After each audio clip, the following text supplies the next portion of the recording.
Goodness is not protection, it is exposure. Goodness doesn't elevate you, it lowers you. Goodness doesn't inspire loyalty, it creates dependency. Look back at your life. Haven't you seen it? You tried to be the good one, the kind one, the forgiving one. And what did it get you? Respect or disappointment? Gratitude or betrayal? History is filled with the bodies of good leaders, those who refused to punish, refused to deceive, refused to take what was necessary. They were praised as noble right up until the day they were destroyed. Machiavelli dared to speak the truth that society still hides.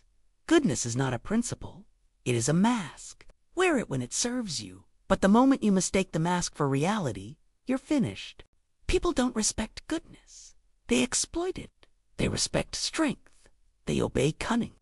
They follow power dressed up as virtue. And today, I'll show you why goodness without strategy isn't virtue. It's suicide. Generosity, one of the most seductive traps, lures us all. When you give, you feel powerful. You feel admired. You feel adored. People praise you. They call you noble. They cheer your name. For a moment, it seems as though you've bought loyalty, as if your kindness has secured your place. But Machiavelli strips away this illusion and reveals the darker reality. Generosity, when constant and uncontrolled, doesn't create loyalty. It creates dependence. And dependence turns to entitlement. And entitlement always leads to contempt. Think about it. When you give someone something once, they're grateful. When you give it twice, they're pleased. But when you give it a third, a fourth, a fifth time, they stop seeing it as generosity. They start to expect it. And when expectation sets in, gratitude dies. Now, it's not thank you. It's why didn't you give me more? The very act that once won you admiration becomes the seed of resentment when it doesn't continue. History proves this mercilessly.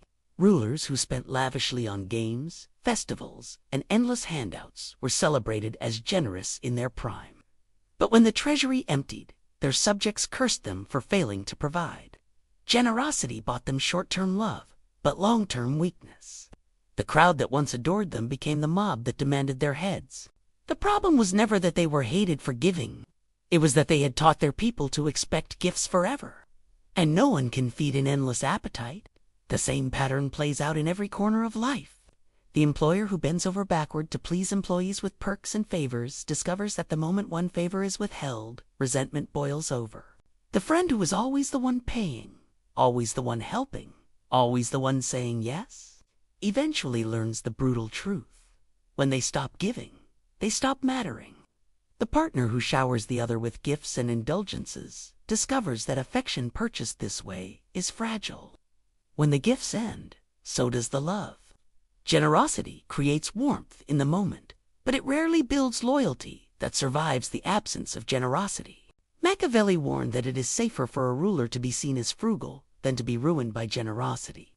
A leader who guards resources carefully may be called stingy, but he keeps the foundation of his power intact.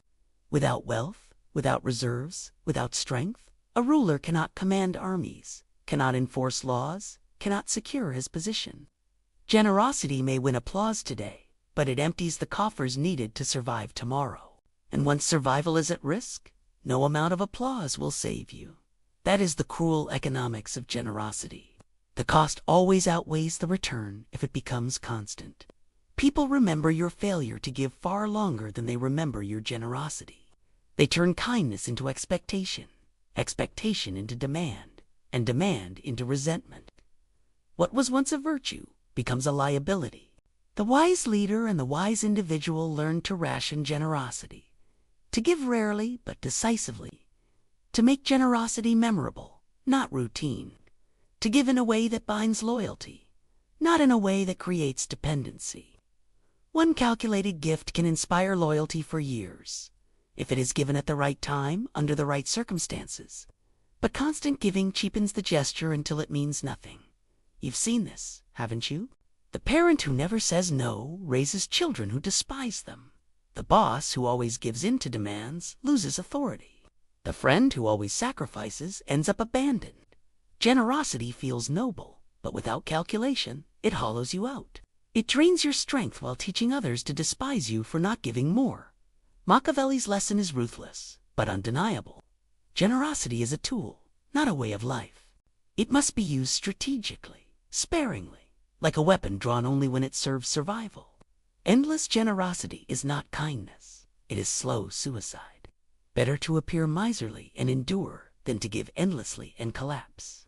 So the next time you are tempted to give, ask yourself, is this generosity buying me loyalty, or is it buying me weakness? Will it bind someone to me, or will it teach them to expect more?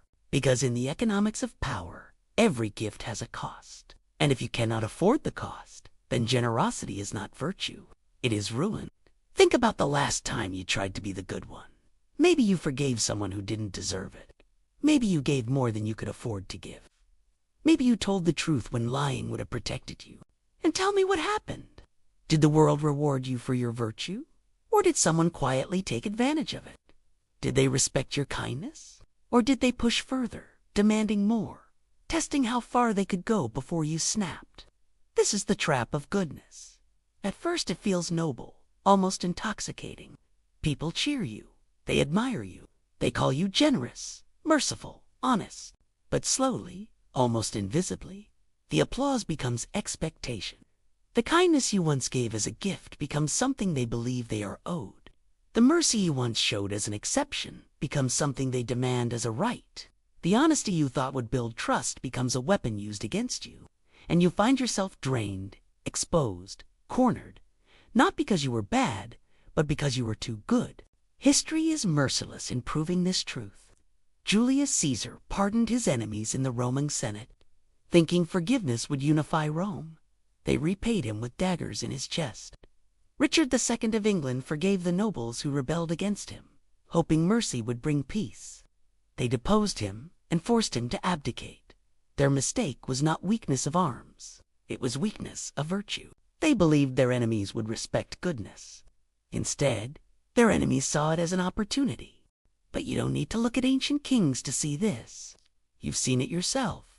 The employee who never says no at work quickly becomes invisible, carrying the weight of everyone else's tasks until they collapse. The partner who forgives endlessly doesn't inspire devotion. They invite betrayal because their forgiveness has no edge. The friend who gives without limit is celebrated until they run out and then they are abandoned. Goodness, once seen as virtue, becomes weakness the moment it is predictable. This is the cruelty Machiavelli forces us to confront. People don't value what they cannot lose. They don't respect what they know you will always provide. Gratitude fades. Entitlement takes its place. The merciful ruler who never punishes becomes the ruler who is laughed at. The generous leader who always gives becomes the one accused of not giving enough. The honest man who bears his soul becomes the fool who made himself vulnerable. And it is always the same pattern. At first, the world praises you. Then it pushes you. Then it devours you. The good are rarely defeated by evil. They are defeated by the weight of their own virtue. Machiavelli's answer was not to abandon goodness, but to use it with precision. Wear it like a mask, not like a chain. Show mercy, but only when it strengthens your position. Show generosity, but only when it buys loyalty that lasts longer than the gift itself. Show honesty, but never so much that your enemies know where to strike. Goodness, he said, must be rationed, wielded, calculated. Otherwise, it becomes your noose. And here's where it cuts deep. If you're honest with yourself, you already know this. You felt the sting of being too good. You've tasted that bitter moment when you realized your kindness wasn't appreciated, your forgiveness wasn't respected, your honesty wasn't rewarded. That is the trap. And unless you learn to master goodness instead of being mastered by it, it will happen again. The world does not reward those who are good in all things. It rewards those who know when to be good and when to be ruthless. That is Machiavelli's brutal gift to us. He doesn't tell us to be cruel. He tells us to be awake. Goodness on its own is not strength. It is exposure. And unless you learn to step outside the trap, you will discover too late that your greatest virtue was also your greatest weakness. Let me tell you something uncomfortable. The world does not care who you really are. It only cares about what you look like. You can be honest in private, kind at heart, merciful in secret. But if you do not appear that way in public, no one will believe it. And the reverse is even darker. You can be cruel, manipulative, deceitful, behind closed doors. But if you project the image of goodness, people will call you virtuous. The mask matters more than the face. Think about it. Haven't you already seen this? Someone who talks endlessly about fairness, about honesty, about loyalty. Yet behind the curtain, they're cold and calculating. And still, people adore them. They praise the image, not the reality. That's what Machiavelli understood. Most people are not searching for truth. They are searching for reassurance. They don't want the naked, complicated reality of who you are. They want the mask. History is full of masks. Rulers who were brutal in private but who performed mercy in public are remembered as just.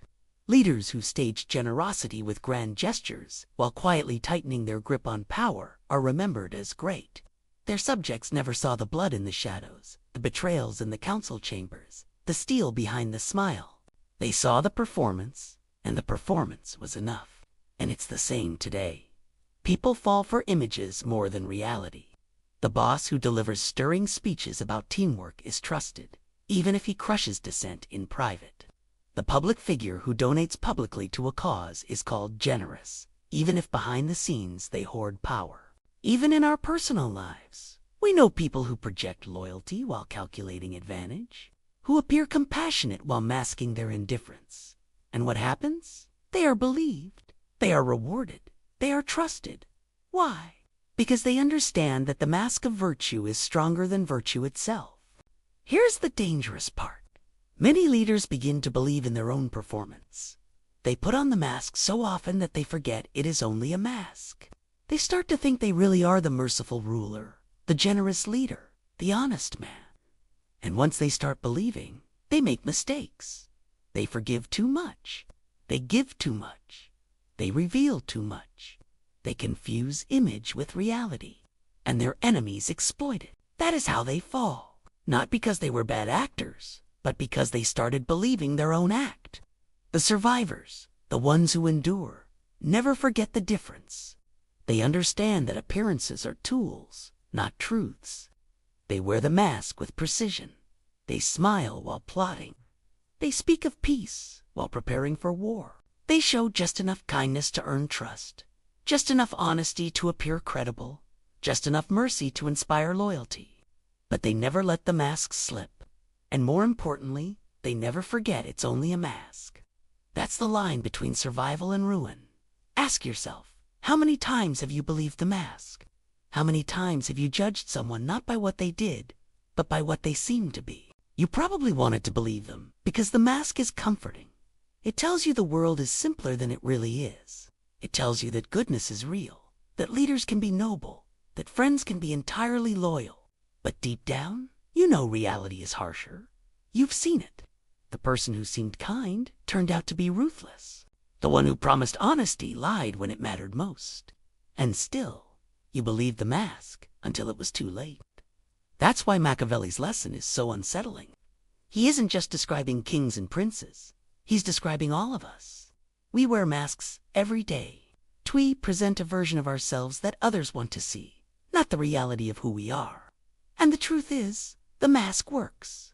People rarely question it. They want to believe it. Which means the mask isn't deception, it's survival. The mask of virtue is the difference between being obeyed and being overthrown, between being trusted and being betrayed, between being remembered as a good man and forgotten as a fool. And if you want to last in power, in leadership, even in your own relationships, you cannot afford to live without it.